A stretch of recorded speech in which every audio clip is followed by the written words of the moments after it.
Loh, kalau misalnya kita ngedoain orang tua kita di kuburan misalnya Pak Ustadz. Itu bagian daripada sunnah Nabi. Boleh. Itu sudah Nabi Pak Ustadz. Makanya Nabi SAW dalam hadis Bukhari pernah mengantar jenazah sahabat, kemudian beliau mengatakan, is'alu li akhikum fa inna'ul ana yus'al. Sekarang doakan saudara kalian yang di kuburan itu, karena dia akan ditanya oleh malaikat. Ada perintah, dibolehkan. Kita kalau kuburan mendoakan mayit. Nabi SAW kalau dia kuburan baca doa. Assalamualaikum ahlul kubur. Semoga keselamatan tercurahkan untuk yang penghuni kuburan. Gitu kan. Tapi kalau kita minta sesuatu Pak Ustadz, misalnya Pak, doakan aku ya, aku mau ngelamar kerja nih, mudah-mudahan aku bisa diterima kerja kayak gitu. Harusnya minta kepada Allah. Kan Bukan. kita paling sering kayak gitu Pak Ustadz kalau misalnya berdoa. Sekarang ini, apa yang akan direspon oleh orang tua kita yang sudah meninggal? Sedangkan dia hidup saja belum tentu semua permintaan kita dipenuhi kan? Makanya Nabi Muhammad SAW ajarkan dalam bab doa, ya, minta kepada Tuhan kalian Allah, walaupun sampai kepada tali sendal kalian. Hal yang kecil pun minta sama Allah. Jangan nanti kita kalau sudah sakit kronis baru minta sembuh kepada Allah. Tapi minta dari hal yang kecil pun selalu mohon kepada Allah.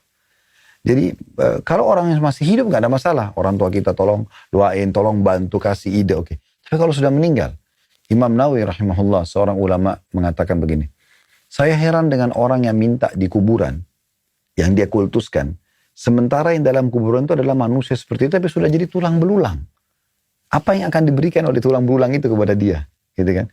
Tapi banyak orang kadang-kadang tidak mau paham masalah itu. Dia pikir ya sudahlah, pokoknya ini orang soleh harus diminta sesuatu pada kuburan tersebut. Lebih baik lagi, yang lebih tepat contohnya adalah kuburan Nabi Muhammad SAW.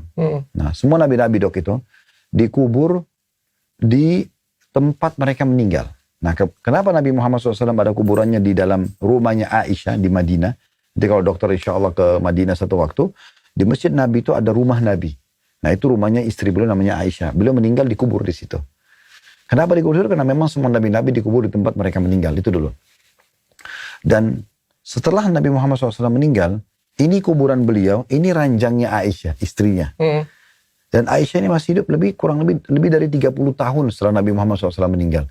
Belum pernah ada satu riwayat pun Aisyah mengatakan, ya Rasulullah tolong doain saya, ya Rasulullah mudahin urusan saya. Padahal ini ranjang Nabi, itu kuburannya. Ini ranjang Aisyah, itu kuburannya. Dan tidak pernah juga ada sahabat melakukan itu. Tidak pernah mengambil tanahnya, tidak pernah taruh air untuk berkat. Tidak pernah ada riwayat masalah itu. Para sahabat dan para tabi'in tadi generasi emas itu, mereka datang, mereka ucapin salam pada Nabi, mereka pergi. Oh, harusnya bukan malah berdoa di situ minta sesuatu kayak gitu. Ya, kalau dia berdoa dalam arti kata mendoakan mayit, iya, orang hidup mendoakan mayit. Tadi saya sudah bilang itu sunnah. Tapi kalau dia minta pada mayit, ini nggak boleh, ini kesyirikan kepada Allah. Ini bahkan sama dengan Nabi Muhammad sekalipun. Iya, itu menyekutukan Allah. Nggak boleh, Nabi Muhammad larang itu. Bahkan dengan kuburan Nabi Muhammad sekalipun ya. Kita hanya mengucapkan salam dan kita menjalankan perintah-perintah beliau dalam hidup kita. Ini kita kencing di tepi pohon aja kita doa yang minta keselamatan. Gimana coba?